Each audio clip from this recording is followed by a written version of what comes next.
Good morning. Welcome back to the One Celtic Fans View. You get your Celtic news this morning, and every Celtic fan around the world is waking up with a smile this morning. And our neighbours from across the road will be feeling just as down in the dumps as ever. There's a lot of news to talk about. There are a lot of things to talk about this morning, but I want to listen to the one and only Neil Lennon talking about the game yesterday and Kris Boyd's reaction to that. Lifts everything.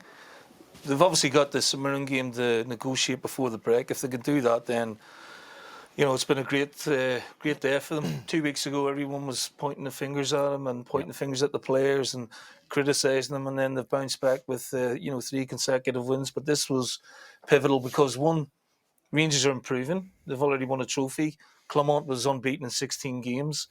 And the talk was that Rangers were getting better. But for large parts of the game, Celtic were the better passing team, more aggressive. I thought Rangers had good chances in the first half. I was really disappointed in Rangers after the reaction to the second goal, where I thought they offered absolutely nothing. And if Celtic had been on it, they could have won the game 3 or 4. In the end, Tavernier produces another worldie from somewhere. I don't know how he keeps doing it. And he makes it anxious the last sort of 10 minutes. But overall, the mentality of the Celtic team, I felt, was far superior to Rangers. That's an interesting one from Lenny. Obviously, he's been there and done it as a manager and a player. And it was difficult when even Brendan Rodgers and Callum McGregor said it. He said, look, when they went down to 10 men, we didn't push ourselves as much as we could have. We didn't dominate the game the way that we could have, which was interesting. But let's listen to the fat man, Kris Boyd. And what does see what 0 wins from these matches against their rivals do? You're always going to be judged on games against Celtic. I think when you go back a few weeks ago, the title race was over. Rangers managed to get themselves back in it, so you've got to take some positives from it. But the next step, Rangers never did nothing. BOYD. Celtic slipped up. Celtic lost 2 games that they would never usually normally lose at this time of the year. But you think you're back into the title race, so let's see what you've got to say for yourself. For that group of players and for the manager is to come to places like this and start getting victories or getting victories against Celtic. You obviously lost the first Old Firm game of the season as well, and when you lose, it's the Old Firm, mate. They died in 2012. Get with the show. Your home games is very difficult. Rangers have managed to get themselves back in a title race. Right, they didn't beat Celtic when Celtic went to Ibrox at the beginning of the season, when Celtic were in disarray with half the defence missing. And again, yesterday, half the defence was missing from last season. We managed to win that day. Callum McGregor dominated the midfield that day. Callum McGregor dominated the midfield yesterday.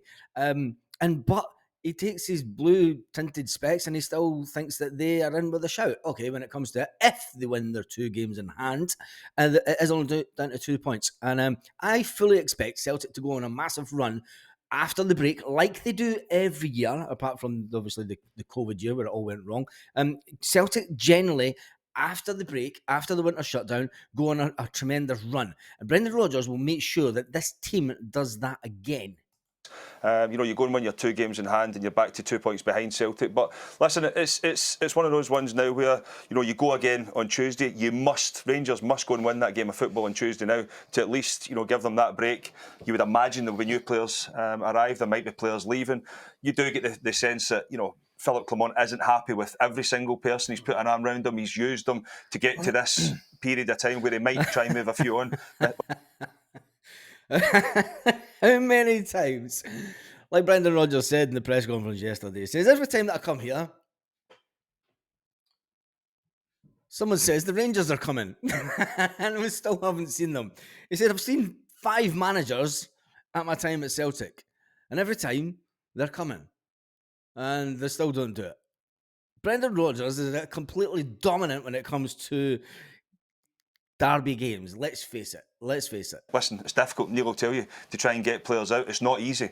But you might have to try and find a way to get some out, to get some in and go again. But I think if you'd have said to any Rangers fan a few weeks ago, when the title race was over, they've got themselves back in it. They've obviously won the League Cup. They've got through to the knockout stages of the Europa League. It's not all doom and gloom. But the next step for this Rangers squad, you need to start coming to places like Celtic Park and getting something. I think and getting something. Let's face it, we decide when you get something. And on that note, let's leave Kris Boyd there where he is, because it is absolutely hilarious. Let's move on to the man of the moment from yesterday. For me, Paulo Bernardo took to Instagram after the game yesterday, and he put up the picture of himself looking smug as anything, going into that corner after scoring that fantastic goal. I'm going to look at that goal in a minute. Paulo Bernardo says, "Big win today. Thanks for the amazing atmosphere at Celtic Park. Hope you enjoyed it."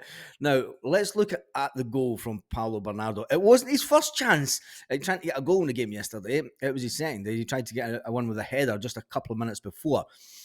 When you see the ball, let me just go back here. When you see the ball coming in from the corner, and when you look at it, I mean, there's the one that I'm just watching the one where he almost heads it into the back of the net, and I've got to say, Dyson Myra was unlucky not to get his foot on it.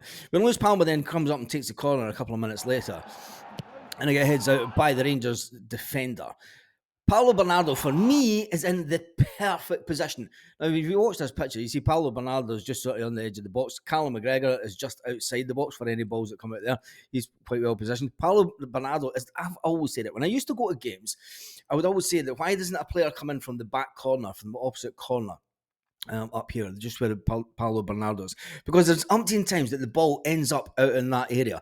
The ball always ends up out in this area of the corner for some unknown reason. But the ball came out and landed right in front of Paulo Bernardo. And by the way, that's a difficult shot to take. The fact that he gets his leg right over it, his boot right over it, and he smashes it through that crowd, the narrow gap that you now see, and he gets it right through and into the back of the net. That is the midfield player. Where did that high-pitched voice come from? That is the midfield player that we've been crying out for.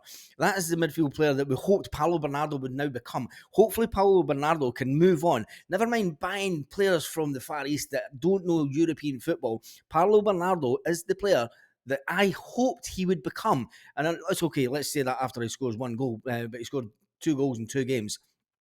He was close with that header yesterday. He is improving as a player. He did say at the press conference after the game yesterday that he's still a lot to learn in the game. You know, he's still got a lot of improvement as far as he and Brendan Rodgers are concerned. The fact that he took that goal fantastically was, was absolutely amazing. Now, big Kris Sutton. Move on to Kris Sutton. Kris Sutton has obviously give Boyd a bit of stick yesterday after the game. After Kris Boyd, do you remember just when he was taking in the Hearts game, I think it was, the two of them, the Hearts-Hibs game, and he said that Shankland was a way better goal scorer. Kyogo could never score. Never score. Oh, my days. Oh, my days. Anyway, the point of view, Kyogo just said, hold my pint. Hold my pint. Live on air, Kris Boyd was pulled up by Kris Sutton about his prior claim, to which he responded, "It's a game of opinions," said BOYD. Meltdown BOYD said, "It's a game of opinions. You have a lot of opinions, some about referees, some about penalties, some about teams. Enjoy the cold," said Kris Sutton. Enjoy the cold. Enjoy the cold, because it's always dark in our shadow. It's always dark and cold in our shadow. Now, one of the good things about yesterday has been the absolute unbelievable meltdown by them about a penalty that wasn't given when it was clearly offside, although we didn't know that right at the time, but it was not given.